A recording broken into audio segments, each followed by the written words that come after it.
This article is at liveabout.com, and it's entitled World War III Predictions and Nostradamus. It's written by Stephen Wagner.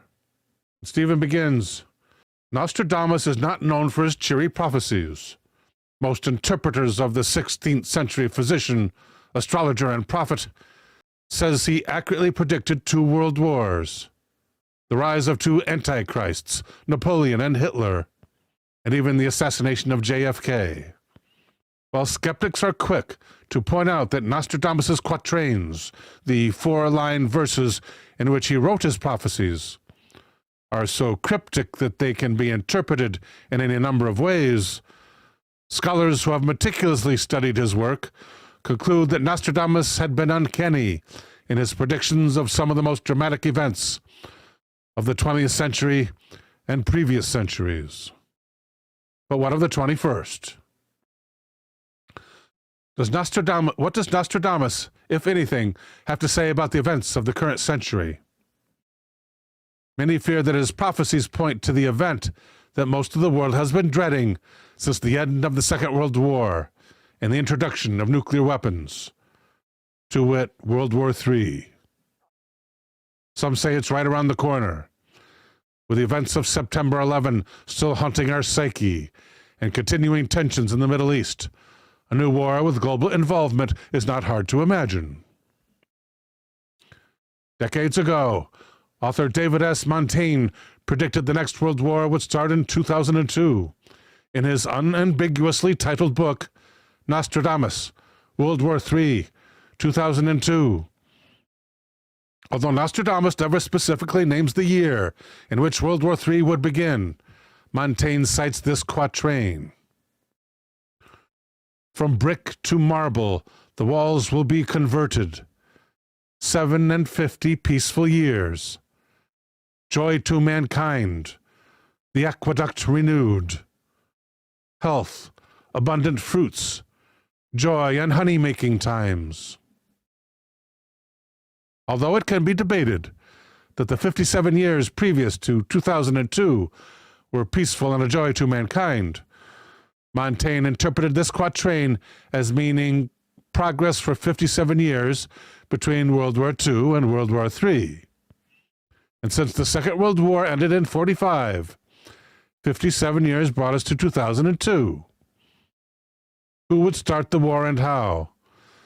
Montaigne pointed the finger at Osama bin Laden, who, he says, would continue to stir up anti-American feelings within Islamic nations and would mastermind his attacks on the West from Istanbul, Turkey, or Byzantium, as it was called in the time of Nostradamus.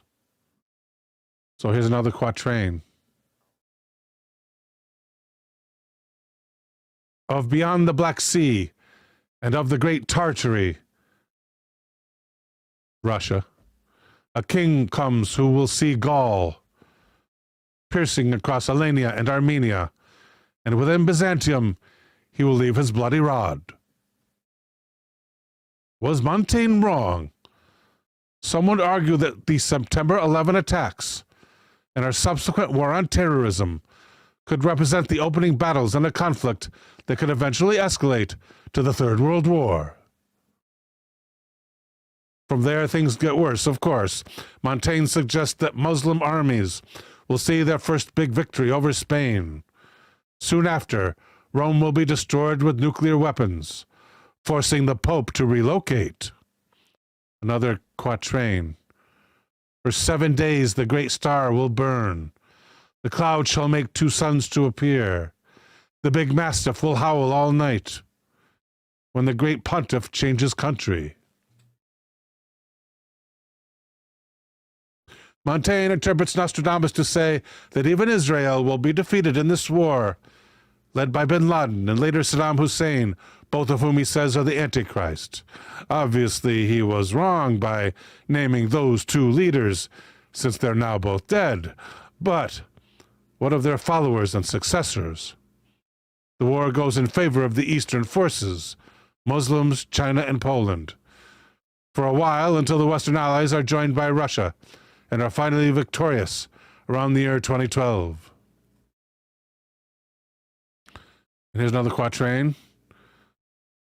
when those of the Arctic Pole are united together, in the Great East dread and fear, newly elected supporting the Great Trembling, Rhodes, Byzantium with barbarian blood stained. Well, 2012 has come and gone with no world war. So is the timing just off?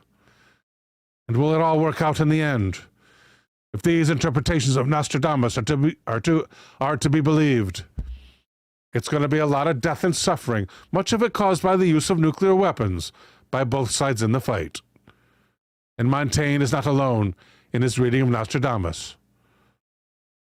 Not everyone takes Nostradamus seriously either, of course.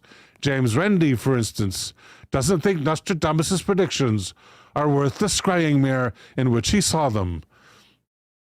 In his book, magician and pseudoscience debunker Rendy contends that Nostradamus was not a prophet at all, but rather a clever writer who used purposefully ambiguous and cryptic language so that his quatrains could be interpreted to be referring to events once they had taken place.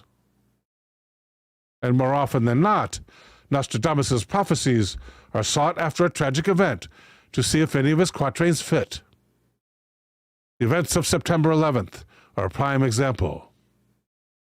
No one before 9/11 held up a Nostradamus prophecy that warned of the attacks on the World Trade Center and the Pentagon, and yet after the fact, a few quatrains were said to accurately describe the tragedy.